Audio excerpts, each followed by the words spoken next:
పులివెందుల నియోజకవర్గంలో లింగాల branch canal పరిధిలో అయితేనేమి, జీకేఎల్ఐ పరిధిలో అయితేనేమి, పులివెందుల బ్రాంచ్ కెనాల్ పరిధిలో అయితేనేమి, ఈ 3 సిస్టమ్స్ కింద వాటర్ మేనేజ్మెంట్ ఎప్పుడూ లేనంత ఘోరంగా ఈ సంవత్సరం ఉంది. ఇప్పటికే ఒకవైపు శ్రీశైలం నిండుగా ఉంది, ఒకవైపు గండికోట సుమారుగా ఫుల్ ఉంది. సిబిఆర్లో దాదాపు 6 టీఎంసీలు ఉన్నాయి, పైడిపాలెంలో సుమారుగా వాటర్ ఉన్నాయి. అన్ని రిజర్వాయర్లలో పుష్కలంగా నీళ్లు ఉన్నప్పటికీ కూడా ఆయకట్టులో ఉన్న చెరువులకు నీళ్లు ఇవ్వడంలా కేవలం నెగ్లిజెన్స్, ఎవడు పట్టించుకోకపోవడం. ఎన్నోసార్లు ఫోన్లు చేసినాం, ఎన్నోసార్లు రిక్వెస్ట్ చేసినాం, కానీ ఎవడు పట్టించుకోని పరిస్థితుల్లో ఈరోజు మరి డిఈ ఆఫీస్కి వచ్చి, లింగాల బ్రాంచ్ కెనాల్కి సంబంధించిన డిఈ ఆఫీస్కి వచ్చి ముఖ్యంగా ఎర్రబెల్ల చెరువుకు, భూమేగారపల్లి చెరువుకు సత్వరమే నీళ్లు ఇవ్వాలని చెప్పి మనవి చేయడం జరిగింది. ఒక్క ఎర్రబెల్ల చెరువు అనేది ఈ మధ్య మీరు వీడియో కూడా చూసి ఉంటారు. ఎర్రబెల్ల చెరువుకి ఇస్తే కన్నా దాదాపు దాని బెనిఫిట్ 10 గ్రామాలకు ఉంటుంది. అటువంటి ఇంపార్టెంట్ ట్యాంకుకు 2 నెలలుగా రిక్వెస్ట్ చేస్తున్నాం.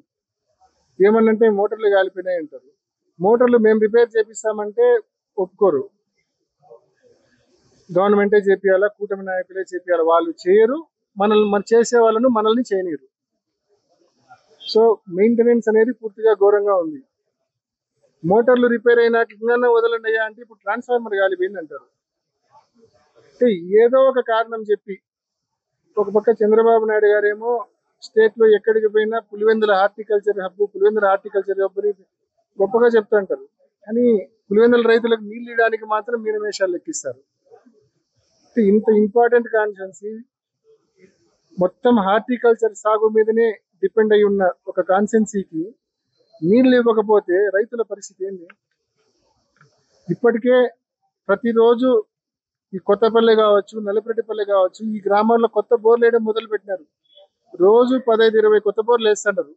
అంటే ప్రతిరోజు రైతులకు 40 లక్షల రూపాయలు ఖర్చు అవుతా ఉంది. అంటే కేవలం అధికారుల తాత్సారం చేయడం వలన, డీలే చేయడం వలన, వాటర్ మేనేజ్మెంట్ సరిగ్గా చేయకపోవడం వలన రైతుల మీద భారము ప్రతిరోజు 40 నుంచి 50 లక్షల రూపాయలు భారం పడతా ఉంది. పోనీ అంత భారం పెట్టి బోర్లు వేసినా నీళ్లు పడతాయో లేదో మళ్ళీ తెలియదు. సో ఇటువంటి పరిస్థితికి పులివెందులను తీసుకొచ్చారు ఈ కూటమి ప్రభుత్వం. ఇప్పటికైనా నిద్ర మేల్కొని సత్వరమే మెయింటెనెన్స్ మీద శ్రద్ధ పెట్టండి, వాటర్ మేనేజ్మెంట్ మీద శ్రద్ధ పెట్టండి. సత్వరమే ఎర్రబెల్ల ట్యాంకును నింపండి, భూమేగారపల్లి చెరువును నింపండి. నియోజకవర్గంలో ఈ 3 సిస్టమ్స్ కింద ఉన్న అన్ని చెరువులను నింపండి అని చెప్పి ఈ ప్రభుత్వాన్ని గట్టిగా డిమాండ్ చేస్తా ఉన్నాం, అధికారులను మనవి చేస్తా ఉన్నాం. తెలుగులో ఫాస్టెస్ట్ న్యూస్ ఇప్పుడు కొత్త అవతారంలో 5 సెకండ్లోనే పూర్తి వార్తా సమాచారం మీ చేతిలో. సోషల్ మీడియా ట్రెండ్స్ మీ కళ్ళ ముందుకే live TV and voice search options తో ఇప్పుడే డౌన్లోడ్ చేయండి. యాప్ లింక్ డిస్క్రిప్షన్ లో ఉంది.